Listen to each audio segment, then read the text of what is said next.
144쪽 담화의 개념과 특성 부분을 함께 공부해 볼 텐데요. 자, 먼저 제목을 보시면 담화의 개념과 특성이라고 되어 있죠. 그래서 이번 단원에서는 담화가 무엇인지 그것의 개념과 특성을 함께 공부해 볼 거예요. 자, 먼저 밑에 표가 하나 나와 있는데 이 표를 보기 전에 밑에 담화의 먼저 개념부터 같이 공부를 해볼게요.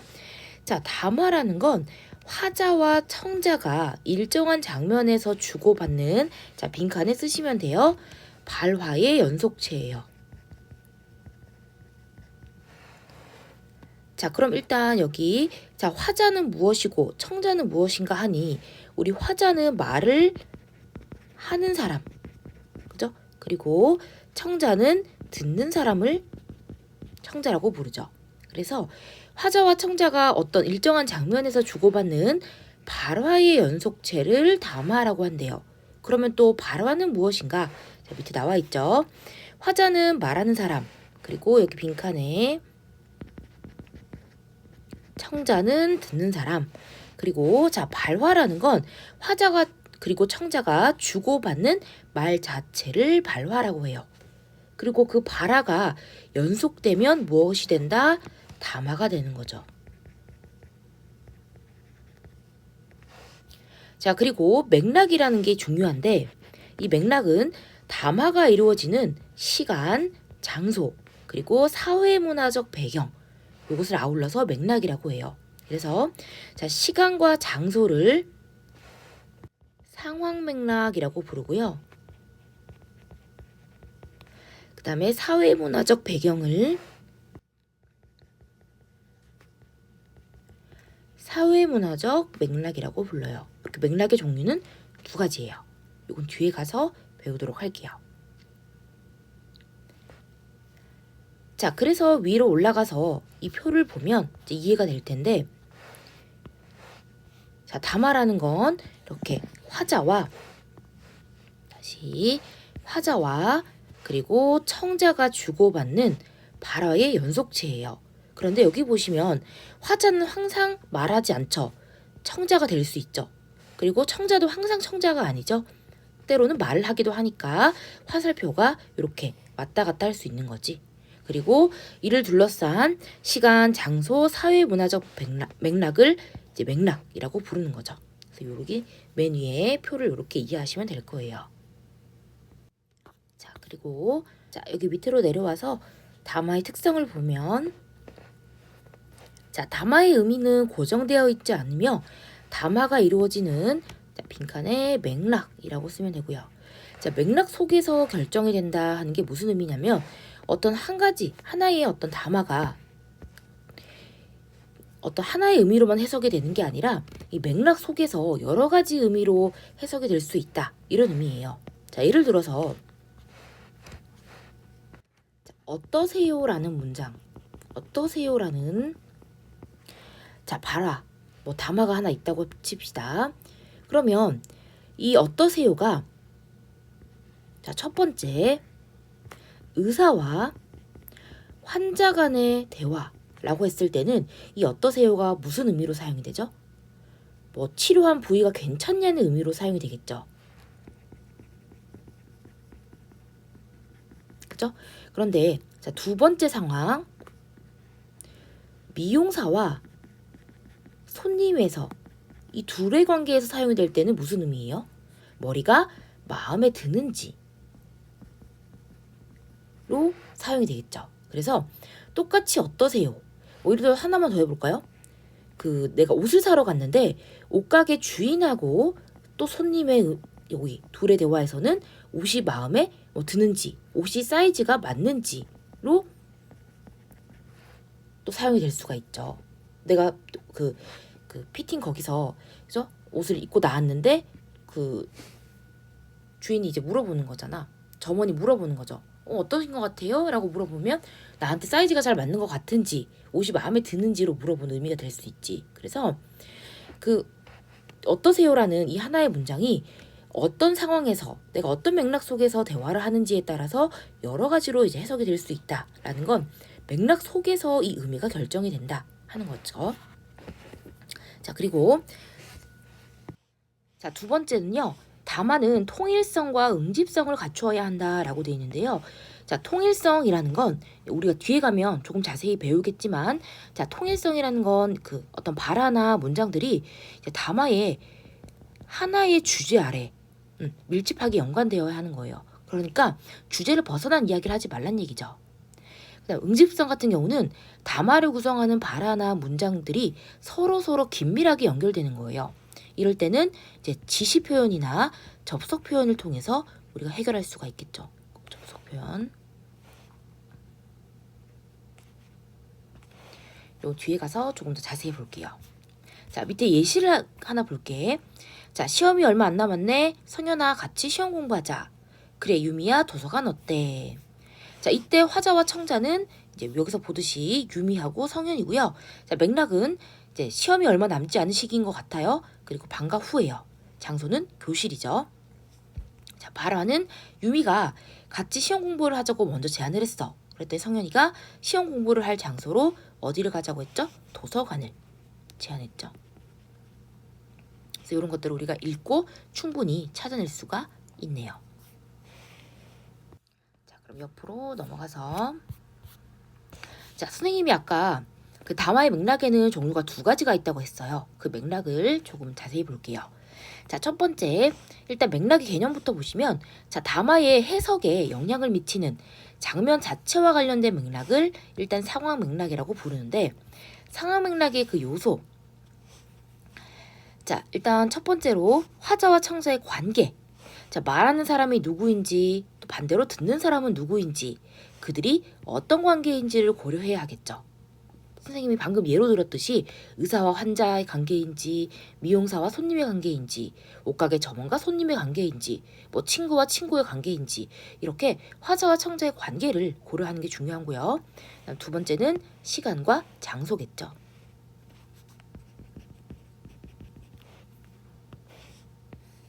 그래서 담화가 이루어지는 시간적, 공간적 상황도 중요한 부분이에요. 세 번째는 의도나 목적인데요.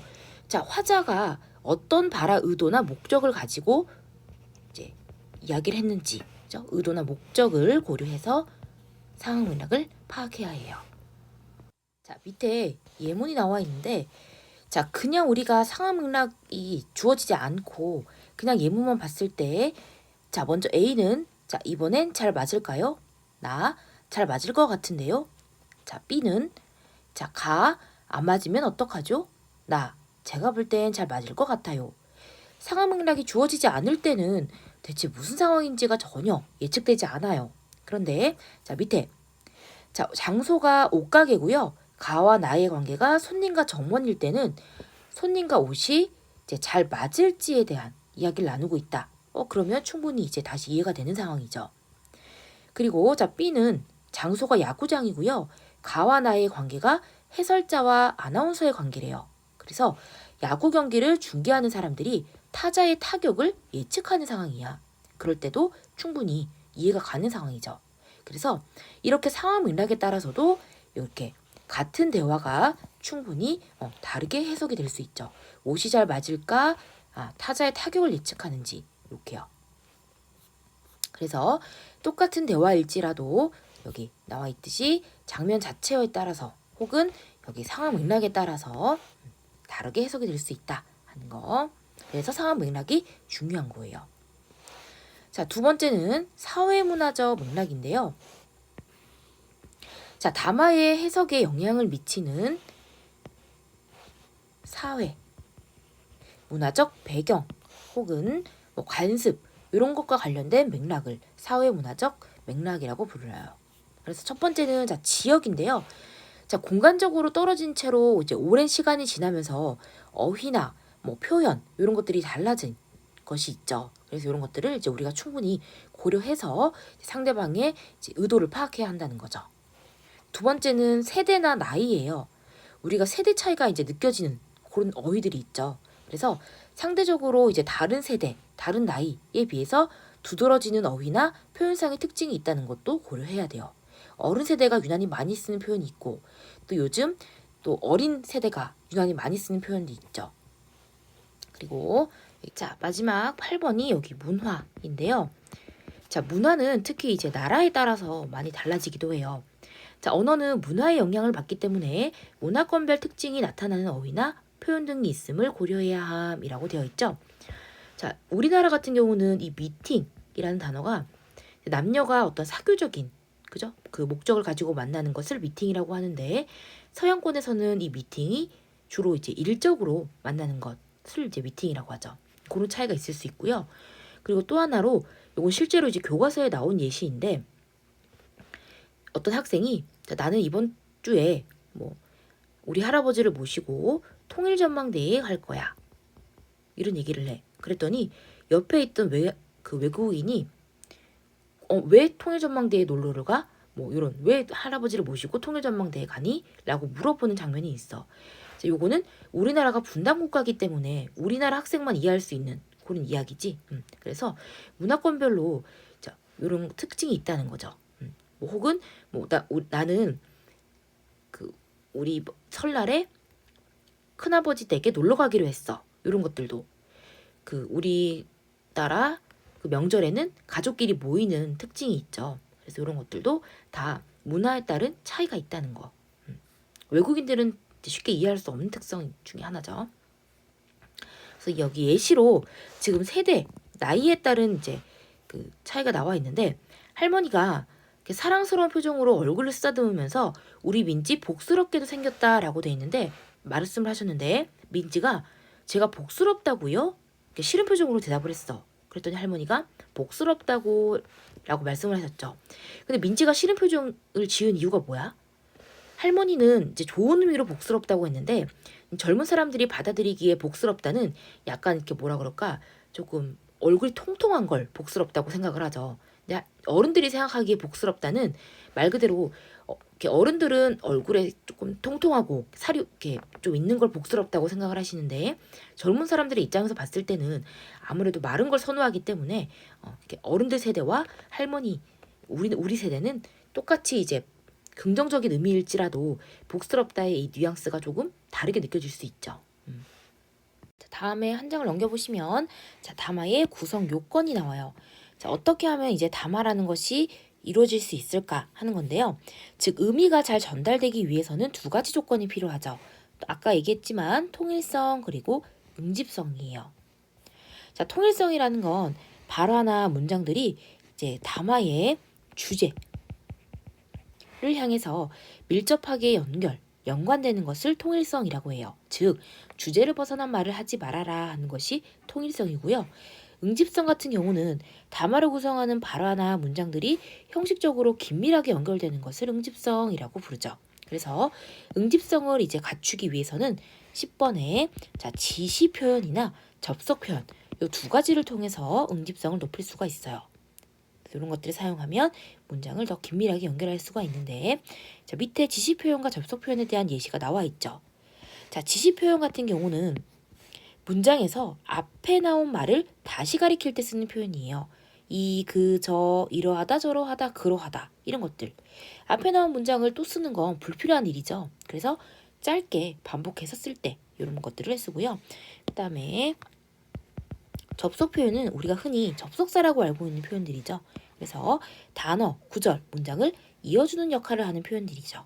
그리고 더욱이 또한, 뭐 그러나, 하지만, 따라서, 그러므로 이런 것들이 접속 표현이 되겠네요. 자, 밑에 예시가 나와 있는데 한번 읽어볼게요. 자, 매콤달콤한 양념장에 온몸을 푹 담근 국민 분식 떡볶이. 이곳 시장에서 떡볶이 가게로는 가장 먼저 생겼다는 달인의 가게. 처음이라는 특별함도 있지만 먹어도 질리지 않는 그 맛에 손님이 끊이지를 않습니다. 숭덩숭덩 자른 두꺼운 쌀떡과 달콤하고 담백한 양념 맛에 한 번 먹으면 자꾸 생각난답니다. 매콤해 보이는 생김새와 달리 전혀 맵지 않아서 남녀노소 모두가 즐긴다는 달인표 떡볶이. 과연 그 맛은 어떨까요? 자, 그럼 이제 손님이 먹었으니까 손님의 반응이 들어가겠죠. 그럼 여기 A에 들어갈 수 있는 손님의 반응은 뭐 양념이 잘 배어 있고 자극적이지 않다. 진정한 떡볶이의 이제 맛을 느낄 수 있다. 그러니까 여기는 담화의 주제에 맞게 맛을 평가한 내용이 들어가야 되는 거야. 그죠? 여기는 그러니까 통일성을 물어보는 부분이에요. 맛을 평가해야 돼요. 그죠? 다른 얘기를 하면 안 되는 거야. 자, 다시 해설자가 얘기해요. 자, 달인표 떡볶이가 특별할 수밖에 없는 진짜 이유는 무엇일까요? 자, 달인이 얘기하죠. 손님들이 오시면 맛있다고 조미료는 어떤 것을 넣냐고 합니다. 조미료는 하나도 안 들어갑니다. 자, 조미료는 어떤 걸 넣냐고 하는데 조미료는 안 들어간대. 그런데 여기 그래서가 어울려요?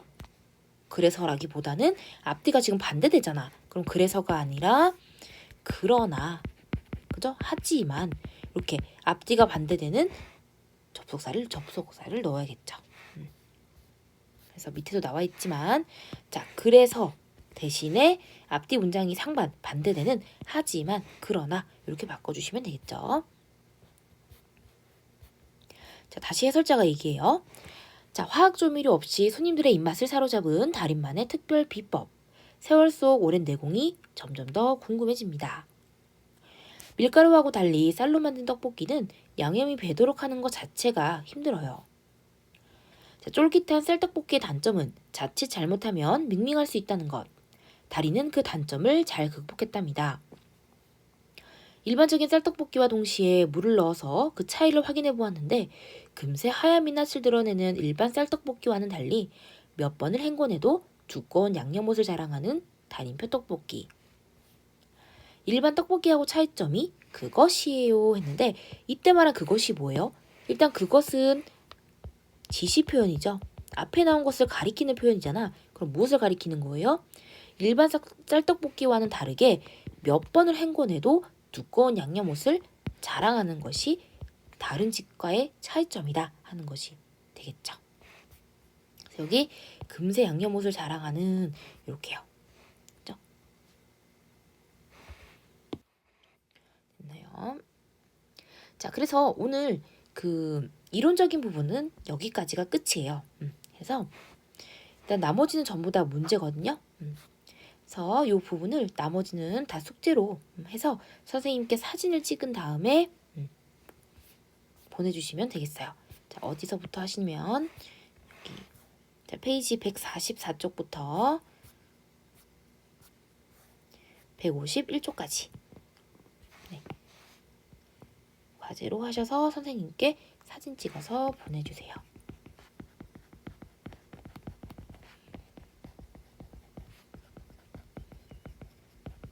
네. 자, 고생 많으셨고요. 다음 주에 또 만나요. 안녕.